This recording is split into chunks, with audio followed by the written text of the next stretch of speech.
محکمہ سیاحت و ثقافت خیبر پختونخوا کے تعاون سے پشاور کے علاقے حیات آباد میں 3 روز پر مشتمل ہنر میلے کا انعقاد کیا گیا۔ ہنر ہوا فیسٹیول میں کھانے پینے سمیت خواتین کی جانب سے ہاتھوں سے بنائی گئی اشیاء اور مختلف ملبوسات کے اسٹالز بھی لگائے گئے ہیں۔ پہلے دن فیملیز کی بڑی تعداد نے میلے کا رخ کر کے من پسند اشیاء کی خریداری کی۔ ہنر ہوا میلے میں صوبے کے ثقافتی رنگوں کو اجاگر کرنے کے لیے خصوصی میوزیکل نائٹ کا بھی اہتمام کیا گیا، جس میں پشتو لوک فنکاروں نے اپنے فن کا مظاہرہ کیا، جس سے شرکاء خوب محظوظ ہوئے۔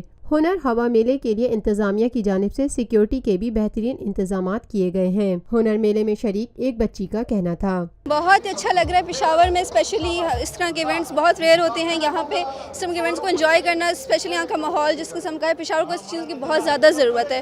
یہاں کے جو ہماری جو لوگوں کی وہ ہے انٹرٹینمنٹ کوئی بھی نہیں ہے یہاں پہ سوائے فوڈ پوائنٹس ایکسیکٹرا، بہت مزہ آ رہا ہے، بہت انجوائے کرنے، بہت ڈفرینٹ قسم کی آرٹ ورک ہمیں دیکھنے کو مل رہا ہے۔ It's really interesting to enjoy. Lotus Lake Towers, a groundbreaking endeavor by Lotus Properties.